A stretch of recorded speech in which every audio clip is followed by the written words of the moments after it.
Հրապարակը գրում է շաբաթ օրը Արցախի ներկայացուցչությունում Արցախի պատգամավորները հանդիպել են Արցախի հարցերով հանձնախմբի ղեկավար Վարդան Օսկանյանի հետ, որը վերջերս էր վերադարձել արտերկրից, որտեղ միջազգային կառույցների հետ հանդիպումներ են եղել արցախահայերի իրավունքների ու հատկապես վերադարձի հարցով։ Օսկանյանն այս անգամ բավականին ոգևորված է վերադարձել, ասել է, որ աշխատանքներն արդյունք են տալիս, վկան Շվեյցարիայի Դաշնային խորհրդի արցախահայերի վերադարձի իրավունքի մասին բանաձևի ընդունումը։ Կանադայից հնչած հայտարարությունները Օսկանյանը կարևորել է ինչպես Հայաստանի իշխանությունների, այնպես էլ արցախցիների ակտիվությունը եւ հուսադրել, որ հայրենասեր իշխանություն ունենալու դեպքում իրավիճակը բոլորովին այլ կլինի։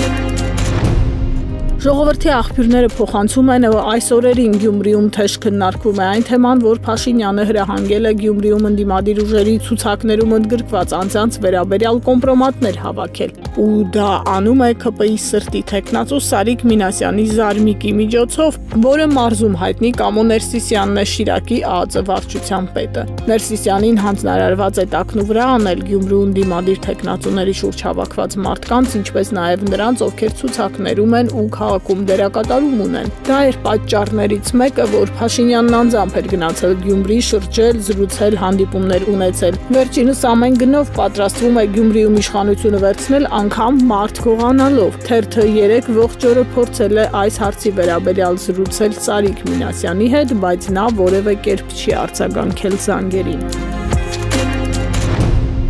Հրապարակը գրում է Կիրակի Գյումրուց հետո Նիկոլ Փաշինյանն այցելել է Փարաքար, որտեղ նույնպես մարտի 30-ին ընտրություններ են։ Գյումրու խայտառակ ընդունելությունից հետո ԿՊ վերնախավը որոշել է Փարաքարում նախապես չհայտնել Փաշինյանի այցի մասին, որ մասով կան կարողանան ապահովել։ Բանն այն է, որ նույն օրը վարչապետի այցից 1 ժամ առաջ համայնքի կենտրոնում ԿՊ թեկնածու Գյուլնազարյանը համերգ էր կազմակերպել, որին մեծ թվով մասնակիցներ են եղել։ Համերգի կեսից լուրը հասել է, որ Փաշինյանը գալիս է համերգը լսելու եկած փարաքարցիներից շատերը չեն հավատացել, բայց այցից կես ժամ առաջ ոստիկանությունը լցվել է գյուղ, ոմանք հասցրել են հեռանալ։ Իսկ Փաշինյանն ախրաննիկներով քայլել է համերգ լսելու եկած բազմության միջոցով, նկարվել, բարևել, արագ հեռացել, անգամ չշնորհավորեց մեր միամսյակը, քամու պես եկավ, քամու պես հեռացավ, թերթին պատմել է մի կին։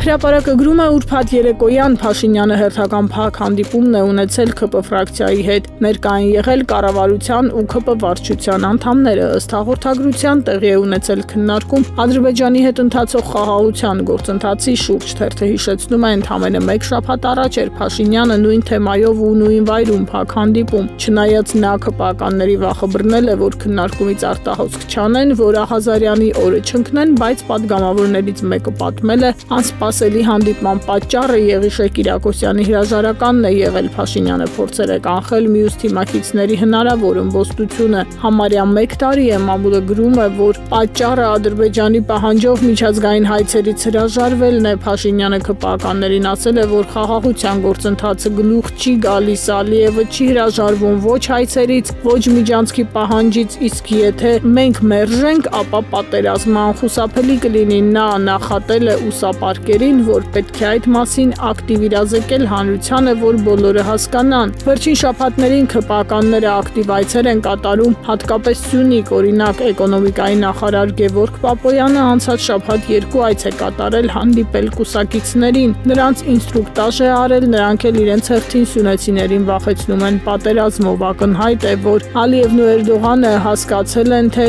ինչպես ստանան նրանց ուզածը Փաշինյանին վախեցնելով պատերազմով, գրում է թերթը։